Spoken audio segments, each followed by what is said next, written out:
We focus on history, culture, religion, art, social, and philosophy of Nusantara. Here, in the presence of Nusantara, we were made to be forgotten about the goodness of ourselves. Because negativity seems to be more interesting for us. Now, I'm Sutoyo Raharto and friends, assist you, to remind you, to awaken you that we still can find the gems of Nusantara. They are the great sights of Nusantara.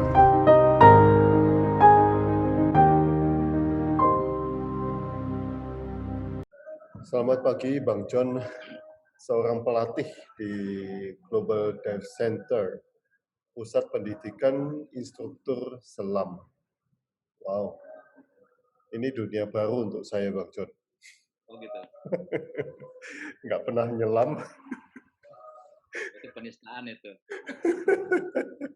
Penistaan untuk warga Indonesia yang negeri bahari ini. Bang John bisa ceritakan sedikit tentang Pusat Pendidikan Instruktur Selam atau Global Dive Center, Pak? Silakan. Oke.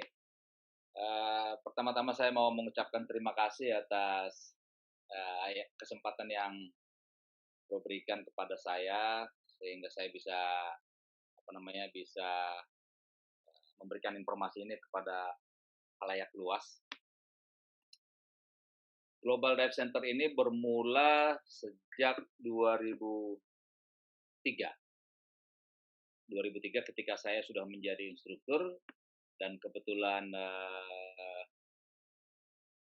masa stresnya habis karena sejak 98 yang masa krisis ekonomi Indonesia itu kebetulan saya punya usaha hancur lebur. Jadi setiap hari hanya berdoa sama Tuhan pagi dan malam supaya tidak gila.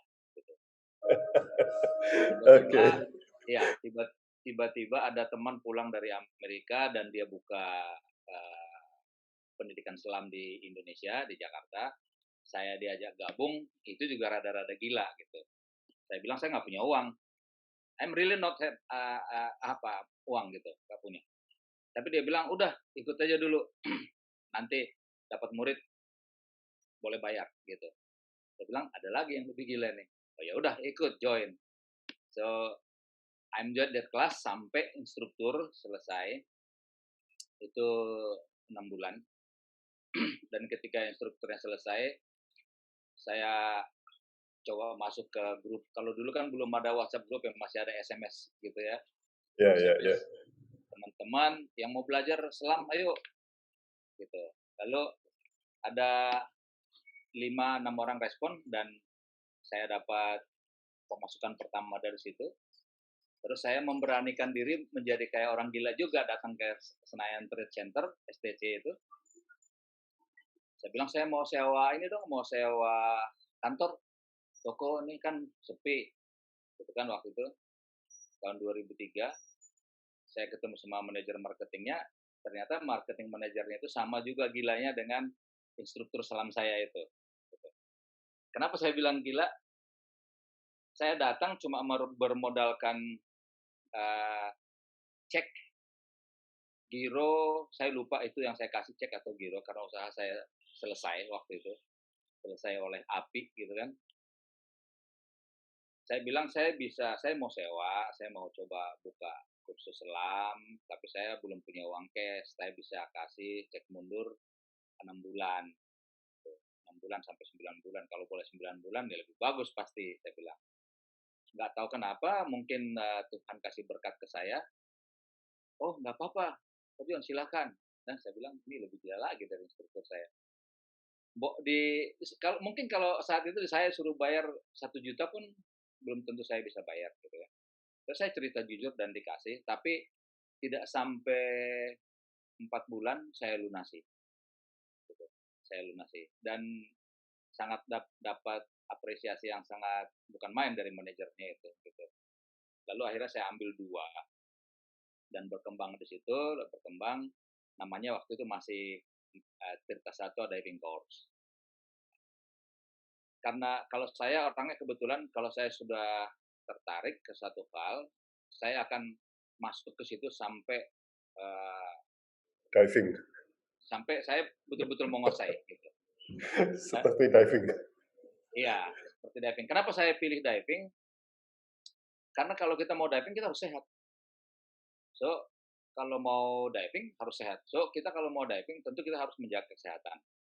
Jadi saya pilih, oh iya supaya saya menjaga kesehatan, saya pikir saya harus diving. Karena saya harus bertanggung jawab terhadap kesehatan saya sendiri. Lalu saya pikir karena harus sehat dan kalau mau diving kita harus sehat. Kenapa harus sehat? Pusing-pusing sedikit saja sudah bisa diving. Jadi protokol yang sekarang protokol COVID sebenarnya lebih kuat protokol selam daripada protokol COVID. Aturannya. Nah, akhirnya saya memilih itu dan yang kedua saya berpikir kalau saya menyelam saya sehat, saya happy, saya bisa menikmati dunia bawah air, lingkungan yang Tuhan berikan ke kita. Dan ada satu lagi yang sangat di luar dugaan, we are really forget above the water gitu. Jadi masalah-masalah kita, stressing, pressure apa yang kita dapat di kantor, di atas air, dengan keluarga, dengan bisnis, dengan teman, itu sama sekali clear. Gitu. Sama sekali nggak akan ada teringat satu titik pun di bawah air. Tidak ada. Jadi kita betul-betul releasing stress. Jadi artinya ketika kita selesai menyelam, kita siap untuk melakukan apapun pekerjaan, berhadapan dengan siapapun. Satu, kita udah sehat. Yang kedua, kita releasing stress, kita fresh kembali untuk menghadapi next problem atau solve the problem atau apapun. Yang ketiga, we don't have any stress down there. Kita tidak memiliki stres ketika kita melakukan penyelaman. So, kita pasti happy. Apalagi kalau udah ketemu Nemo, main-main sama Nemo, lihat-lihat lucu-lucu, udah deh, itu udah tambah awet muda. Dan itu memang setelah saya baca knowledge-nya dari physics, diving physics, di situ ada namanya recompression. Recompression itu pressure dari recompression dari pressure itu membuat saluran darah kita menjadi lebih lancar. Karena kita masuk ke kedalaman tertentu, ke dalam tekanan tertentu, maka pressure daripada pembuluh darah kita akan meningkat. Ketika kita naik ke permukaan, dia membuka dan darahnya akan lebih lancar. Oh iya. Okay. Gitu. Nah, di dalam proses ini ternyata terjadi regenerate cell. Makanya penyelam-penyelam pemandu di Bali, di Manado yang dia melakukannya dengan benar, dia akan kelihatan awet muda. Dan sampai sekarang belum ada yang bisa menebak umur saya. Ketika saya kasih tahu, dia kaget. Betul, Pak. Betul, bro. Belum ada yang bisa nebak. Dan saya sendiri kalau ketemu dengan teman-teman SMP, SMA, kuliah gitu, saya lihat wajah mereka, apa gue setua itu ya? Enggak. Gitu. Cermin enggak gitu ya. Nah, hal-hal ini yang membuat saya, oh, ini bisnis yang cukup bagus untuk saya, karena saya bisa santai, relax, saya bisa senang-senang, saya bisa menikmati kehidupan, dan saya kalau guiding orang, kalau teaching orang bisa dapat biaya untuk kehidupan saya, lalu saya lanjutkan. Gitu. Dan saya lanjutkan levelnya dari instruktur trainer, lalu ke course director. That's the highest one. Gitu. Udah nggak ada lagi di atasnya. Jadi makanya saya buat Global Dive itu adalah instruktur training center. Gitu. Tapi juga kita bukan berarti tidak membuka terhadap diver-diver baru. Selalu. Gitu. Karena perbandingannya untuk mendidik instruktur dalam 1 tahun mungkin bisa 50 sampai 100 orang, tapi kalau yang pemula bisa ratusan gitu. Bisa 300-500 orang. Misalnya seperti itu. Jadi akhirnya saya menetapkan diri, oh this is good business gitu. Tapi kalau kita mau mengejar kekayaan yang harus punya rumah atau kantor gedung berapa tingkat, no, bukan. Diving is not there gitu. Jadi kita bisa hidup cukup gitu, ya, sangat bisa. Jadi saya menetapkan diri, oke, saya nggak mau kerjain bisnis lain, saya full bisnis di selam sejak itu. Jadi sejak 2004 saya sudah menetapkan no more bisnis kecuali diving. Jadi saya fokus di situ. Dan saya mendidik adik-adik penyelam dengan pendidikan yang terbaik. Dan saya mengatakan di global we don't sell Toyota, we sell it Mercedes. That's different. Jadi kalau ada orang daftar ke kita, nggak ada nanya diskon berapa. Kita yang kasih tahu, oh kalau minggu ini ada diskon 10%, minggu ini ada, kalau Anda ada daftar dapat kaos atau dapat masker, kita tidak pernah memberikan diskon 20%, 30%, 40%. Gitu. Pernah dalam satu expo, saya kasih diskon 50% karena ulang tahun yang ke-50 dari asosiasi kita. Ternyata dapat murid hampir 300 orang. Dan akhirnya saya nyesel, karena apa? Karena 300 orang itu 1 tahun baru selesai. Dan setelah itu, no more discount. Orang kalau kita datang ke dealer Mercedes kan nggak nanya-nanya diskon. Pasti yang ditanya, oh it's the new one, gitu kan. Tapi kalau ke dealer mobil lain pasti kita tanya itu. Gitu. Jadi it's about quality. So we promote the quality. Nah itu kalau di Jakarta mau nyelemnya di mana? Di Jakarta di Pulau Seribu. Di Jakarta kita ada kolam yang terdalam, justru yang di kolam lingkungan Kopassus itu 16 meter dalamnya. Tapi nggak ada Nemo. Nggak ada lukisan Nemo ada. Gitu. Ada beberapa kolam renang juga yang kita gunakan di Jakarta untuk pelatihan, praktek pelatihannya sebelum ujian ke Pulau Seribu. Ada di kolam Pas Pampres, ada di Polair, ada di Sepoluan, ada. Gitu. Dulu dari STC kita pindah ke GBK. Tapi ketika Asian Games kemarin, GBK di full renovasi, semua aktivitas kita keluar dari sana, dan ternyata setelah selesai sekarang tidak bisa masuk. Tidak bisa kembali. Ternyata begitu. Oke. Apa yang harus kita siapkan untuk bisa diving, Pak? Pertama-tama harus menyiapkan apa? Silakan. Kalau kita mau diving atau teman-teman mau diving, yang harus kita siapkan yang pertama adalah bahwa jiwa raga kita sehat. Itu dulu. Karena punya duit berapapun kalau misalnya punya asma, punya diabetes, punya jantung apalagi, itu nggak mungkin bisa. Itu disebutnya dalam ilmu selam absolutely contraindication. Gitu. Itu absolute contraindication, tidak bisa. Tapi ada beberapa murid saya, dokter yang juga punya asma tadinya, ada teman-teman juga yang punya asma, tapi ketika saya diskusi, saya review, saya interview dia, sepanjang dia tidak menggunakan Ventolin, oke, coba. Artinya dia betul-betul paham gejala kalau asmanya kambuh. Ketika dia paham, oke. Gitu. Dan sekarang dia sudah menyelam.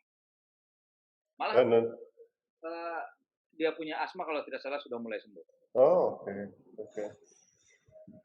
Nah, tapi saya pernah kaget. Pertama kali saya kaget selama saya ngajar adalah ketika saya mengajar di satu tempat, ada satu ya stafnya pejabat lah gitu ya. Tiba-tiba dia paksa saya untuk naik ke permukaan. Saya bilang tunggu, dia bilang enggak, harus naik. Saya bilang tunggu, nggak bisa, harus naik. Karena dia paksa, saya naik. Ya, saya ajak semua naik, karena nggak mungkin murid-murid yang lain tinggal di bawah. Lalu sampai di permukaan saya bilang kenapa? Terus dia bilang, saya kan punya penyakit jantung, Bang. Saya kayak disambar petir siang-siang. Saya bilang, Beneran? Iya. Saya baca formnya dia nggak tulis. Gitu. Dia hide it. Dia sembunyikan. Kan kalau kita mau menyelam, kita dikasih formulir yang ada jenis-jenis penyakit yang absolut, contraindication, sama yang temporary. Kalau yang temporary misalnya yang luka atau surgery atau misalnya yang pregnancy segala macam itu kan cuma 9 bulan, setelah itu dia masih boleh. Gitu. Tapi jantung dia bilang no.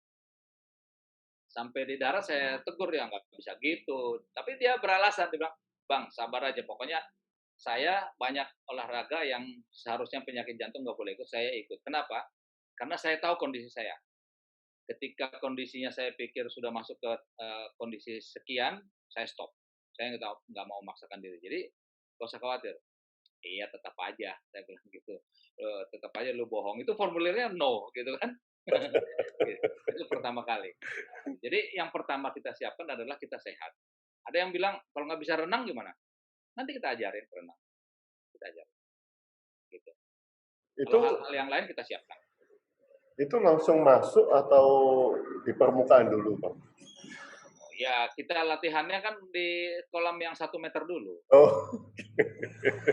Dimulai dengan teori dulu. Teorinya sekarang kalau dulu awal-awal global berdiri kan harus datang ke global. Ya. Tapi dulu juga saya dapat banyak yang murid-murid private. Murid private itu artinya dia beli paket private. So saya datang ke rumahnya mereka. Ada beberapa pejabat atau jenderal yang kita datangin ke sana, mereka nggak punya waktu, oke kita yang datang. Ada kolamnya juga di sana, oke kita ngajar di situ. Ada beberapa artis juga begitu. Tapi tetap ujiannya kan harus ke Kepulauan Seribu atau di Manado, Bunaken, atau di Ambon, atau di Maluku, atau di Bali, Gorontalo, gitu. Tapi tetap dia mesti belajar dulu di kolam dari awal 1 meter, nanti dari 1 meter dia masuk ke bawah air yang 1 meter, setelah dia nyaman di 1 meter, kita bawa ke 2, 3, 4 meter, sampai 5 meter, kalau dia nyaman, kalau saya, walaupun programnya sudah selesai, kita kasih 3 kali latihan kolam misalnya, walaupun itu sudah 3 kali, tapi mungkin 2 kali latihan dia sudah comfortable gitu, udah nyaman, bisa. Tapi tetap saya lakukan 3 kali supaya dia betul-betul rileks. Tujuannya untuk apa? Tujuannya adalah untuk ketika saya bawa dia ujian ke pulau, saya menjadi rileks, dia yang stres kan gitu. Saya nggak capek, harus bantu dia begini, harus bantu dia begitu, karena dia udah rileks. Karena sering saya lihat banyak beberapa instruktur yang di kolamnya belum betul-betul nyaman, belum betul-betul rileks, dia udah bawa.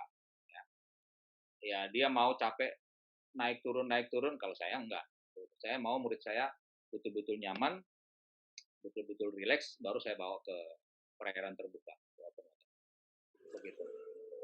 Bang, ada nggak yang sudah dibawa ke pulau takut kedalaman, Bang? Sejauh ini kalau saya sudah bawa ke pulau, sudah bawa ke open water, tidak pernah ada yang gagal kecuali dia dapat, kalau yang perempuan dia dapat period atau kecapean, tidak ada. Sejauh ini belum pernah ada sejarah seperti itu. Tapi saya pernah ngajar sampai 9 kali latihan di kolam, iya ada. Saya juga sudah mengajar orang yang handicap, sudah, autism sudah. Saya sudah ngajar juga orang yang fobia gelap. Gitu. Jadi kalau dia di kamarnya aja, kalau dia tidur mati lampu, teriak gitu ya. Ketika kita bawa night dive, itu kan gelap. Hanya dengan senter kita sendiri. Awalnya dia takut dan sekarang sudah nyelam kemana-mana. Nah, autism bisa menyembuhkan, Bang? Itu secara perlahan bisa, bukan menyembuhkan, Ya, tapi maksudnya meredakan. Pengetahuan lah. Ya. Oke. Dulu anak saya juga saya kira autism, tapi ternyata bukan, dia cuma hiperaktif aja. Jadi saya pernah bergaul dengan orang tua yang anaknya autism, karena saya pengetahuannya kurang, saya bergabung, tapi ketika mereka lihat, wah, John, ini anak lu bukan autism ini. Ini dia cuma terlalu aktif aja, gejala-gejala, dan ternyata begitu. Sekarang sudah selesai, dia udah S2. Untuk pemula langsung di training di laut atau di kolam renang dulu, Bang? Ini udah dijawab tadi ya. di Ya, 1 meter dulu ya. ya. Nah, untuk Bang John sendiri sudah berkecimpung di dunia diving berapa lama, Bang? Sebelum tahun 2004 itu sudah masuk dunia diving? 93. 93. Wow. 93 saya mulai, tapi jadi instruktur itu tahun 2002. Ya itu juga jadi instruktur karena teman yang Kepepet. gila itu. Orang nggak ada duit kok mau dia gitu ya. Dan akhirnya sekarang saya juga memberikan ke teman-teman yang secara ekonomi, secara finansial dia kurang atau apa, saya bilang oke, nggak apa-apa, ikut aja. Nanti ada uang bayar. Kalau nggak ada uang, ya udah nggak usah bayar. Jadi saya pikir saya memberikan sesuatu yang pernah saya berikan juga ke orang lain yang mungkin dia bisa hidup dengan bantuan kita seperti itu. Jadi Itu saya tidak ya, mengejar target harus dapat uang sekian. Ya. untuk satu orang peralatannya sampai berapa duit, Bang? Satu orang peralatan itu kalau kita mau beli lengkap itu sekitar 20 juta. Dan itu kepake semua itu 20 juta itu. Ya, mulai dari masker, snorkel, lalu wetsuit, regulator, BCD, butis, fins, dan lain-lain. Oksigen termasuk. Ya. Enggak, kalau itu kita bisa sewa di mana saja. Kalau kita misalnya mau ke Bali, ke lokasi penyelaman di Bali, datang aja ke dive center di sana. Dive center itu adalah sebutan untuk tempat kantor penyelamannya, pendidikannya, gitu. Jadi di sana misalnya di Tulamben atau Menjangan, di sana ada resort. Biasanya kalau ada resort dia punya dive center. Dia sewakan semua alat juga dia sewakan. Bukan hanya udara, tangki udara dan pemberat, karena kita harus menggunakan pemberat kan kalau menyelam. Termasuk juga masker dan lain-lain dia sewakan. Jadi banyak juga turis dari mancanegara atau di Indonesia yang tidak memiliki apa-apa, dia datang semua dia sewa. Cuma saya selalu katakan kalau bisa basic personal equipment itu dimiliki. Yang dimaksud dengan basic personal equipment itu adalah masker, wetsuit, fins. Gitu. Terutama wetsuit, karena wetsuit kan kita pakai dan dipakai orang lain yang mungkin dia punya penyakit kulit apa segala macam, kita nggak tahu. Kita sih mengharapkan semua dive center itu betul-betul menjalankan perawatan dan kesehatan pakaiannya, wetsuitnya, sehingga tidak menular. Nah, Bang, saya juga pernah mikir itu, pemberat itu ditaruh di mana, Bang? saya setiap kali renang, kok nggak bisa turun. Nah, itu yang diving gimana? Kadang malah ada yang bertanya, saya nggak bisa berenang, nanti kalau tenggelam gimana? Loh, kita mau tenggelam aja pakai pemberat kok. Kenapa bisa ditakutin? Ya kan? Itu yang saya pikirkan. Iya, kita mau tenggelam aja mesti pakai pemberat. Saya pernah punya murid yang pemberatnya 12 kilo, bayangin. Itu ditaruh di mana, Bang? Di pinggang. Oh, di pinggang. Iya, dia Nanti dilepas? Enggak. ada beltnya, jadi kayak ikat pinggang begitu. Nanti di antara ikat pinggang itu dijajarin. 1 unit dia 1 kilo. Tapi ada juga pemberat yang 1 unitnya 2 kilo, 1,5 kilo, 2 kilo ada. Gitu. Jadi kalau misalnya 12 kilo, ya cukup 4, gitu. Tapi tebal-tebal, gitu kan? Jadi itu bisa dihitung sebenarnya kebutuhan pemberatnya berapa. Tinggal dihitung aja berat badan kali 5% plus minus. Oh, kalau berat badannya 70 misalnya 5%-nya berapa 3,5. Ya dia bisa pakai antara 4 dan 5 kilo. Berarti nanti kalau naik renang gitu, Bang? Iya. Saya suka sekali tentang diving soalnya. Tidak, justru yang paling berbahaya dalam penyelaman itu adalah proses naiknya. Bukan proses turun, proses naik. Kan tadi yang seperti di awal saya cerita, kita punya pembuluh darah yang memiliki oksigen. Kan kita hirup udara yang kadar oksigennya 21%. So di dalam darah kita, di dalam pembuluh darah kita tentu ada oksigen. Nah ini jangan sampai berubah menjadi gelembung. Oksigen itu yang liquid, dia harus tetap liquid, jangan berubah menjadi bubble, jadi gelembung. Nah, bagaimana dia bisa berubah menjadi gelembung? Ketika kita kurangi tekanannya secara tiba-tiba. bagaimana di dalam penyelaman mengurangi tekanan secara tiba-tiba? Ya, dia naik ke permukaan dengan cepat.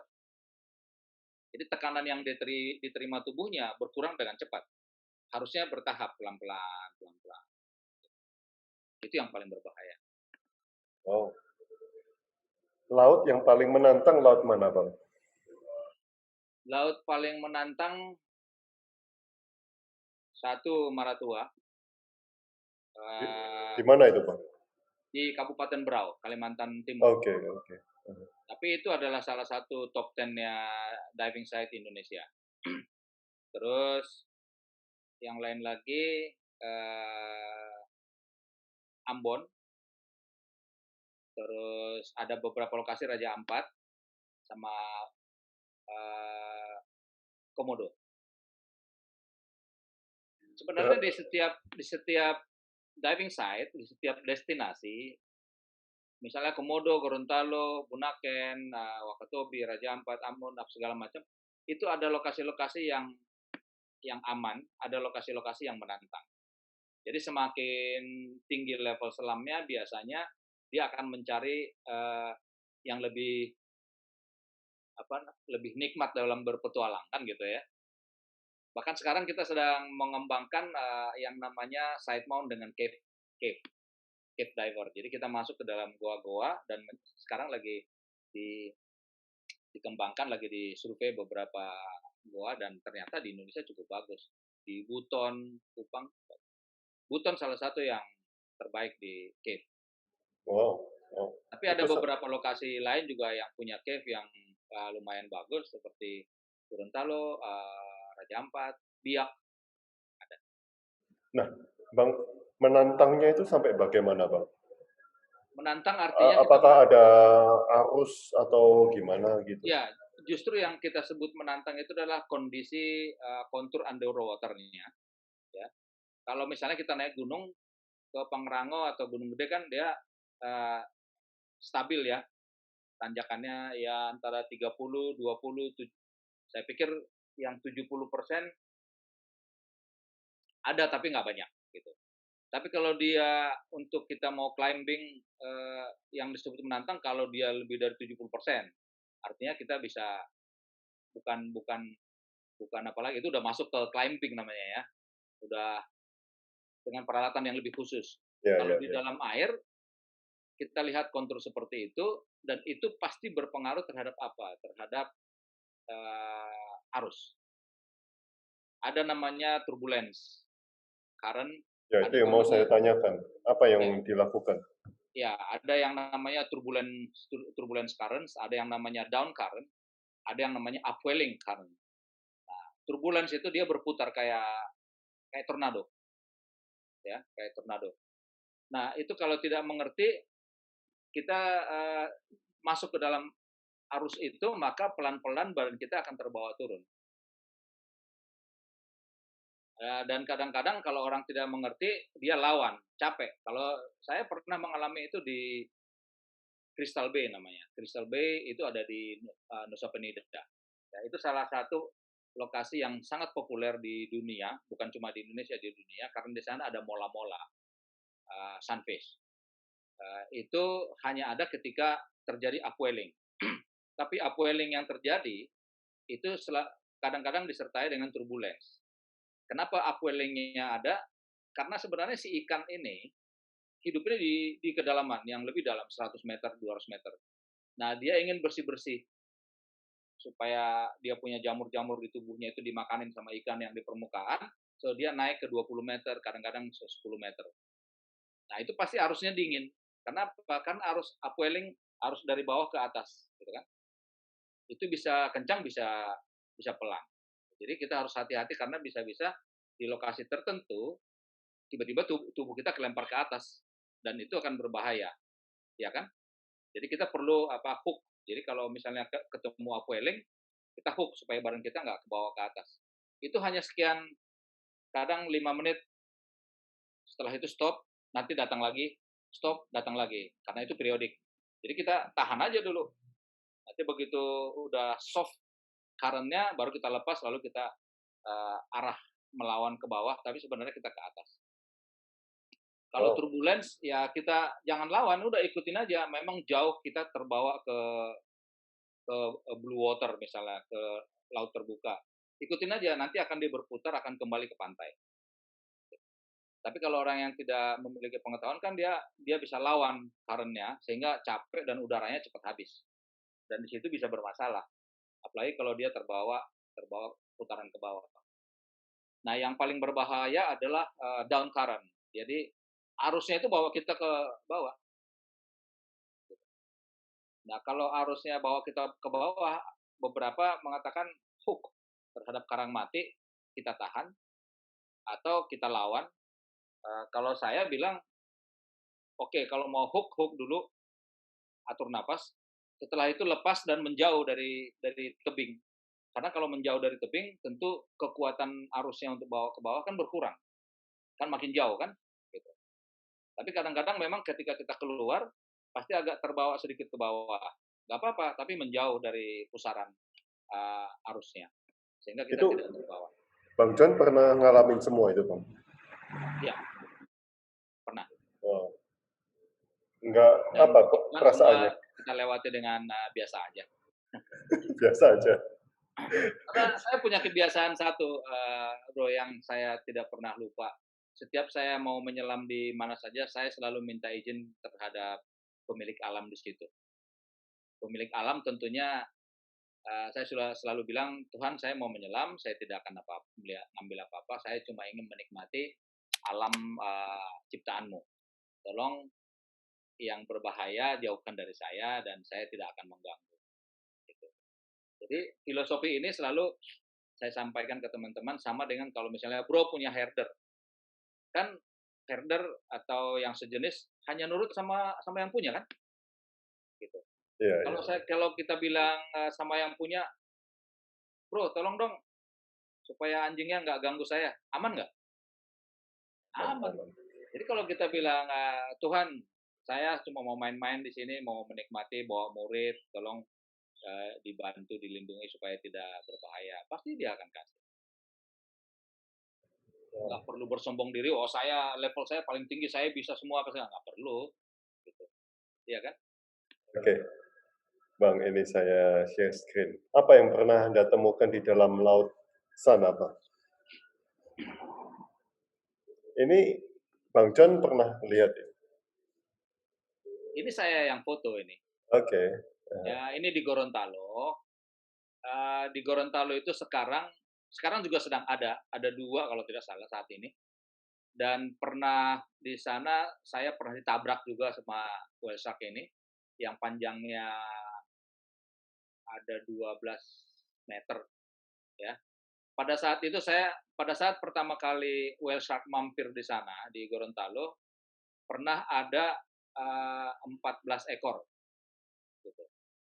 Pada saat saya ke sana itu ada 14 ekor. Tapi cuma 2 minggu kalau tidak salah terus turun jadi 12, turun jadi 10. Nah, yang lama itu adalah sekitar 4 sampai 6 ekor. Dan sekarang ada 2 ekor di sana. Gitu. Yang paling panjang waktu itu adalah sekitar 14 ekor, 14 meter. Jadi saya sedang melakukan filming, saya videoin ke depan gini-gini, tentu saya dari belakang ketabrak sama dia karena ya crowded. Bayangin aja kalau ada 14 ekor yang segede-gede gini. Yang paling kecil 4 meter gitu. Jadi mereka sangat humanis, sangat baik terhadap manusia, diver. Tapi tetap kita mengatakan jangan sentuh, kalau bisa jangan dekat lebih dari 2 meter. Karena apa? Karena kita tidak pernah tahu mood-nya kapan tidak baik, kapan baik. Ya kan? Peneliti aja belum tentu tahu mood-nya mereka baik atau tidak. Tapi kita selalu berpikiran positif, sepanjang kita lihat dekat dengan baik, pasti mereka akan baik, tidak mengganggu.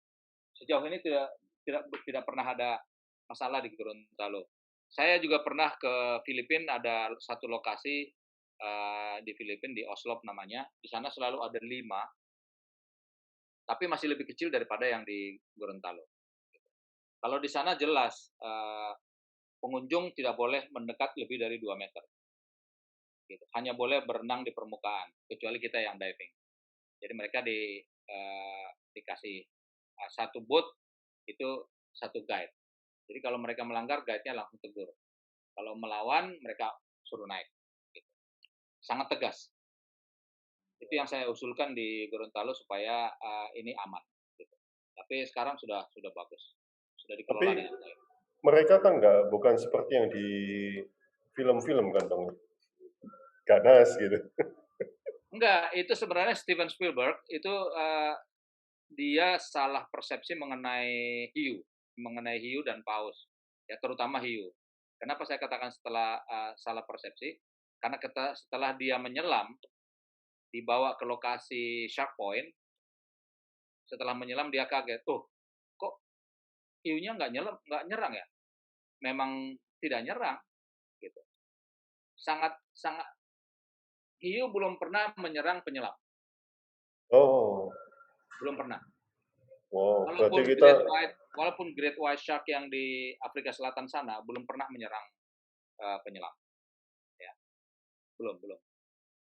Jadi nggak usah takut yang begitu. berarti Tapi kita jangan ganggu gitu. iya. Apalagi ini kan hiu paus. Paus itu sangat humanis. Dan ini makanannya mereka apa? Ini makanannya mereka hiu paus itu adalah jentik-jentik, gitu. Ikan-ikan kecil. Jadi mereka di sana kita dikasih makan sama teman-teman di sana ikan teri, gitu. Oke. Jadi kalau mau badannya besar ya makannya ya ikan teri. Oke. Ini juga pernah Bang. Iya. Ini masih sama. Masih sama. Nah, kalau yang begini-begini, sering lihat shipwreck, Bang? Iya, ini kapal tenggelam. Ini kalau tidak salah ini di Tabula Rasa, namanya Tabula Rasa Wreck, ini di Pulau Pramuka, di samping Pulau Pramuka. Gitu. Ini kedalamannya 36 meter, di belakang sana itu 42, di paling depan 25, ini paling depan atas itu 25 meter.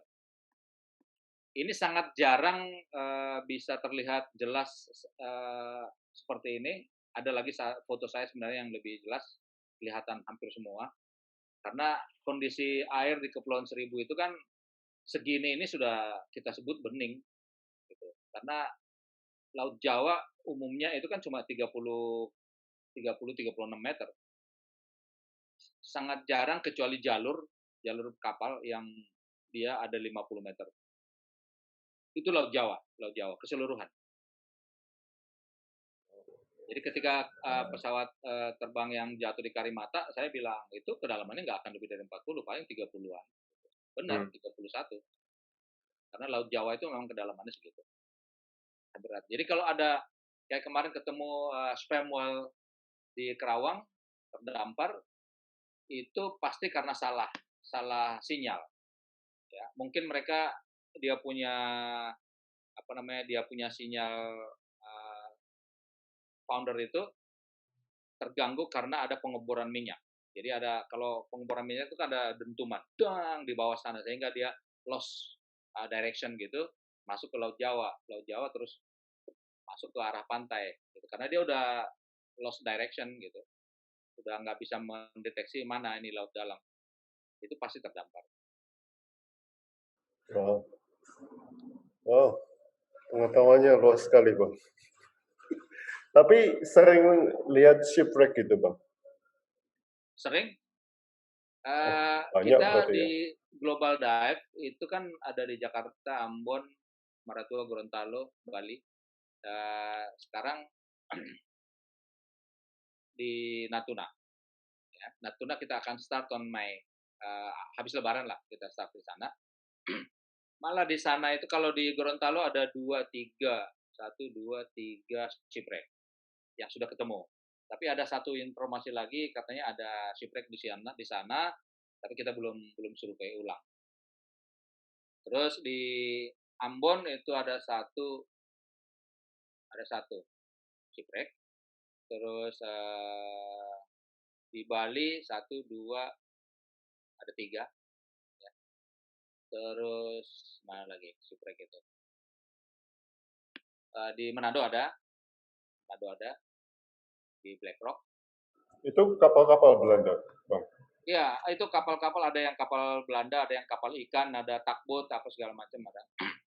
Kalau yang di Biak itu pesawat malah, ada pesawat. Oh, oke. Di Ternate, Morotai itu ada pesawat, ada kapal, ada tanker, ada tank, ada mobil segala macam. Oh, berarti dibuat sampah berarti.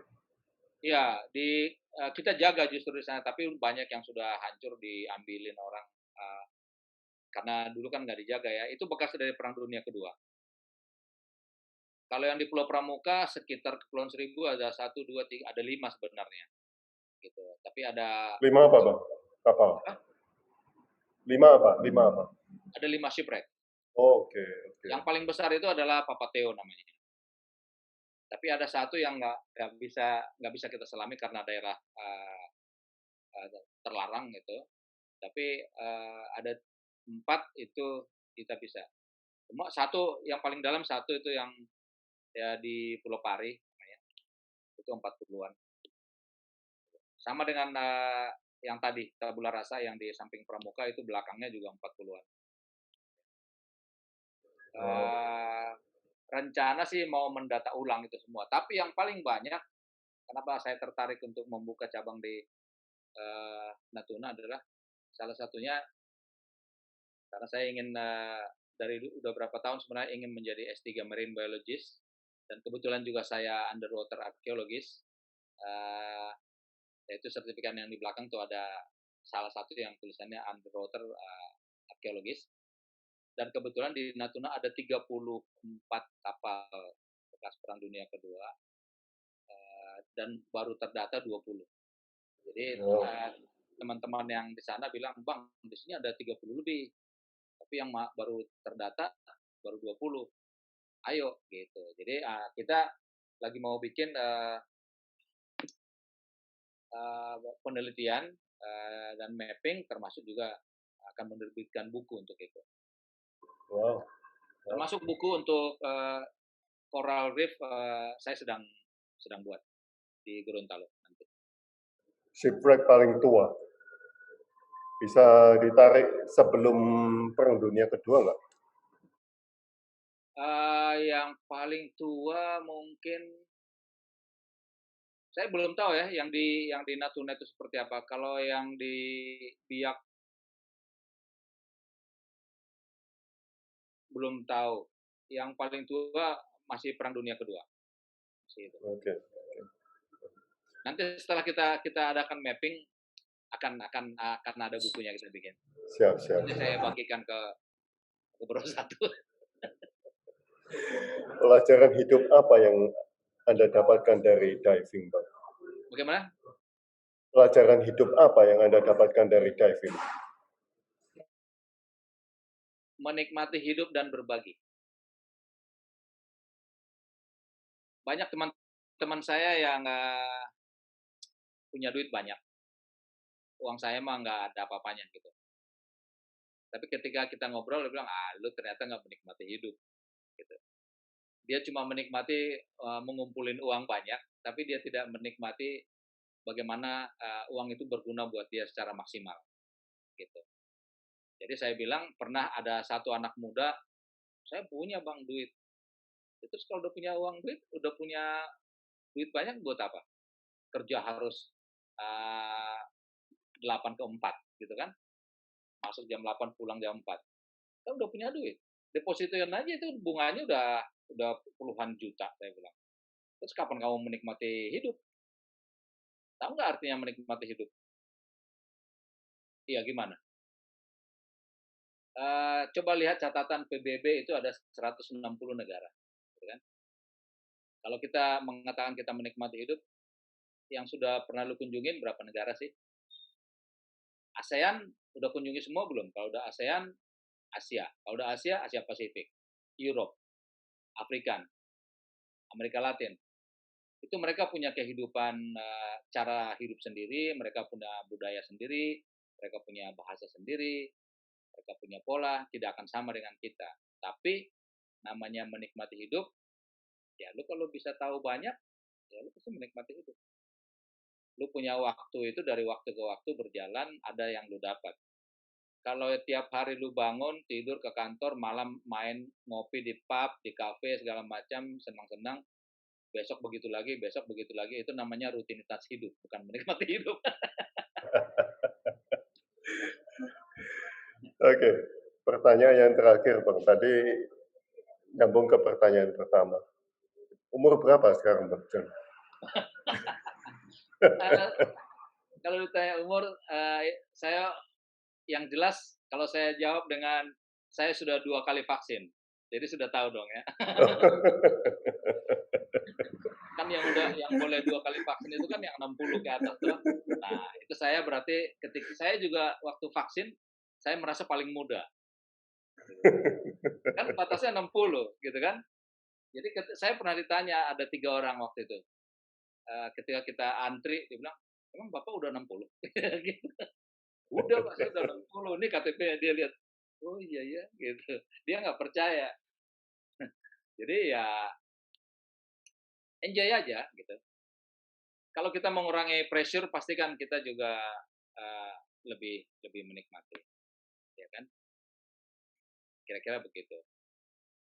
Satu lagi yang mau saya jawab tadi, apa sih yang ini di Diving. satu tadi menikmati hidup, yang kedua berbagi. Jadi kalau kita bisa berbagi, maka hati dan pikiran kita akan lebih nyaman. Berbagi pengetahuan, kalau bisa kita bagi materi akan lebih baik. Berbagi waktu maksudnya kalau ada teman yang mengungkapkan curhatnya, kita mau mendengar. Tapi kan di budaya kita nggak ada ya, gitu ya. Kalau di Eropa kan ada waktunya. Oke, saya cuma mau ngomong, nggak usah ditanggapi. Saya cuma mau mengeluarkan undang-undang. Kalau di sini kan, walaupun kita bilang begitu, tetap aja akhirnya ditanggapin. Itu kan berbagi waktu ya, berbagi waktu untuk mendengarkan teman gitu. Terus yang lain lagi berbagi pengalaman, berbagi pengetahuan. Jadi makanya saya bilang tadi, kalau karena saya pernah dibantu dengan hal-hal seperti itu, jadi sekarang saya ngajar pun, kalau ada yang tanya, mau ngambil open water atau pemula berapa Bang? 6,5 juta. Kalau private 10 juta. Gitu. Kalau private 12 juta. Kalau normal 6,5 juta. Tapi ada orang mengatakan, ada diskon nggak? Saya balik, kita nggak ada diskon. Sekarang, kamu mau ikut atau enggak? Mau sih, tapi duitnya nggak sampai 6,5 juta. Adanya berapa uang? Gitu kan? Ada pernah yang mengatakan, Bang, duit saya cuma 3,5 juta, boleh nggak? Ya sudah, transfer aja. Nah, dia kaget langsung datang. Waktu datang ke sini, dia peluk saya, dia bilang terima kasih ya, saya dikasih kesempatan. Loh iya kan, percuma juga saya bilang kalau saya paksa kamu harus ngutang-ngutang apa segala macam, kemampuan kamu cuma segitu, ya sudah nggak apa-apa, saya bantu. Gitu. Saya bantu.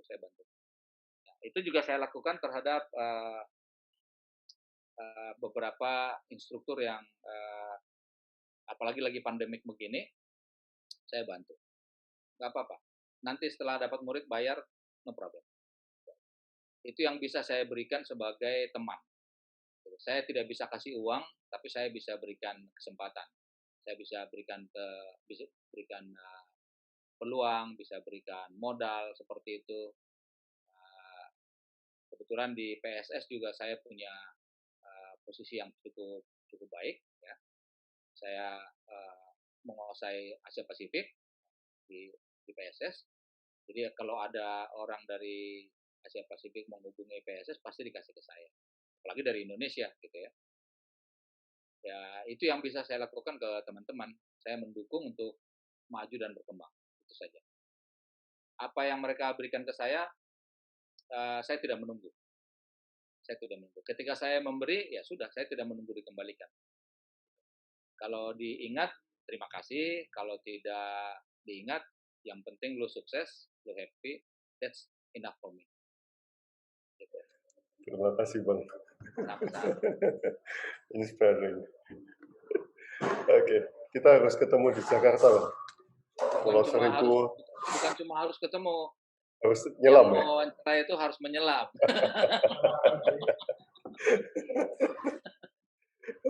Iya, keindahan di bumi, di permukaan ini yang paling indah, saya pikir kalau lihat pegunungan, saya lihat yang terindah itu antara di pegunungan di Indonesia, di Kathmandu, Nepal, terus di Eropa. Tapi ketika saya turun ke kedalaman, ke 30 meter dengan kontur tebing yang begitu indah dan ikan-ikan yang warna-warni, ya, yang di atas tuh nggak ada apa-apanya, Oh, really? nggak ada apa-apanya. Tapi kan kalau yang di atas itu kan tidak releasing our stress, hanya bikin santai aja sebentar. Kalau tidak regenerate sel juga, ya kan? Hanya bikin kita ya refresh lah gitu. Tapi kalau ke kedalaman kita banyak dapat hal yang lebih baik untuk kesehatan kita. Kalau kita sehat, peredaran darah kita bagus, otomatis pikiran kita tetap normal kan. Terima kasih. Terima kasih Bang John. Kita harus nyelam bareng ini. Iya. Nanti kalau kesini calling aja. Tinggal di mana? Di Surabaya saya. Surabaya. Iya. Oke. Iya. Oke. Terima kasih Bang John. Ya, terima kasih. Luar biasa. Terima kasih.